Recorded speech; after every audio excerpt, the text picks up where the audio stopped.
Le Grand Matin Sud Radio, 7h-9h, Jean-Jacques Bourdin. Éric Revel est avec nous. Éric, avant de parler de ce qui se passe sur les marchés financiers qui ont plongé hier, ça va un peu mieux ce matin, ça s'est un peu rétabli dans certaines bourses asiatiques, pas toutes, mais ça s'est un peu rétabli. Hier, le CAC 40 a perdu près de 5% en clôture. Combien de Français ont des actions en bourse ? Alors, si vous parlez des PEA, des plans d'épargne action, c'est là-dessus qu'on met nos actions, il y a environ 7 millions de Français qui ont des PEA, des plans d'épargne action. Oui, c'est pas rien. Et il faut noter que depuis le Covid et le confinement, comme on s'embêtait, et notamment les nouvelles générations, il y a beaucoup de gens qui se sont mis à boursicoter, comme on dit, à acheter des actions pendant le confinement, et notamment les jeunes générations. Dites-moi, la chute des indices boursiers, ce n'est pas une bonne nouvelle pour les Français qui ont des plans d'épargne retraite. Alors, c'est pas une bonne nouvelle. Alors, on verra ce qui va se passer à l'ouverture de la Bourse de Paris aujourd'hui, qui a chuté quand même de 5% hier en clôture.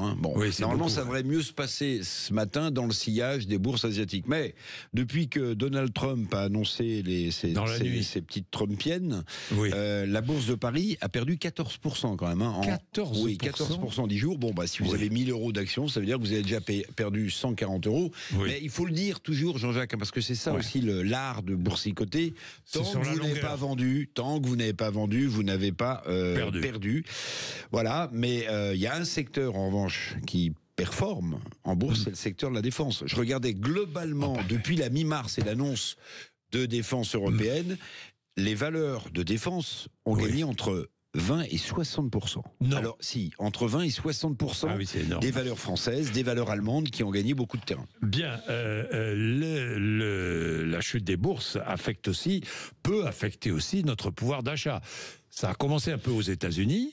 Puisque le pouvoir d'achat, apparemment, l'inflation. Le problème, c'est l'inflation. C'est l'inflation et c'est le ralentissement économique. Voilà, c'est l'inflation et le ralentissement économique. Absolument. Donc ça peut avoir un impact sur votre pouvoir d'achat, parce que s'il y a ralentissement économique, ça veut dire que les entreprises vont licencier, ça veut dire qu'elles peuvent réduire les salaires, ça veut donc dire que vos revenus disponibles peuvent baisser. Et puis il y a un sujet, puisqu'on n'en parle plus là, tout ça s'est passé sous le tapis, c'est les retraites. Vous savez que beaucoup de Français ont ouvert des plans d'épargne retraite, justement, et notamment les jeunes, pour compenser ce qu'ils n'auraient pas au moment de leur départ en retraite. Là, il y a 11 millions d'épargnants en France qui possèdent un plan d'épargne retraite.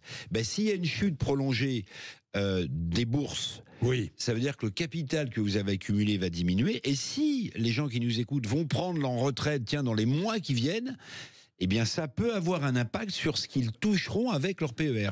Dites-moi, ça c'est pas une bonne pub pour la retraite par capitalisation, pardon, mais...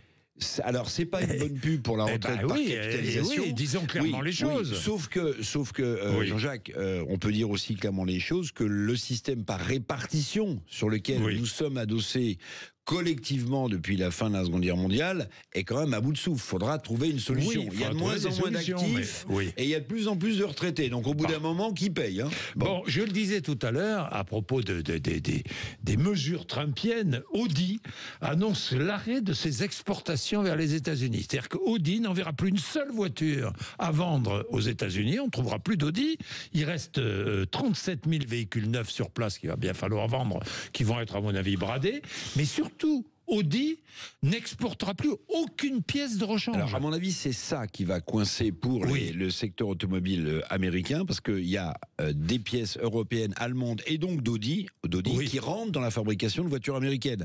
Donc, si Audi n'exporte plus de pièces détachées de voitures, en réalité, ils vont avoir un problème de fabrication sur place de voitures US. Je rappelle quand même que General Motors et Ford, deux grandes marques américaines de voitures, produisent 30% de leurs voitures à l'étranger. Ça veut dire que avec les droits de douane de Trump, il va également pénaliser Ford et General Motors.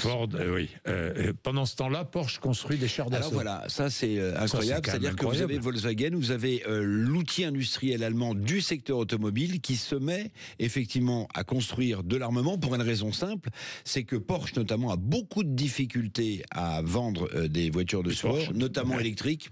C'est comme ça. Et donc, l'effort industriel de défense porterait sur le secteur automobile allemand. Et allez voir aussi le vélo électrique électrique Mercedes qui vient de sortir. Vous connaissez pas? Ben, il est magnifique. Bon. Je ne connais pas le prix, mais à mon avis, il n'est pas donné. C'est bientôt mon anniversaire, Jean-Jacques. Donc... Il est 7h30. Merci Eric. Merci.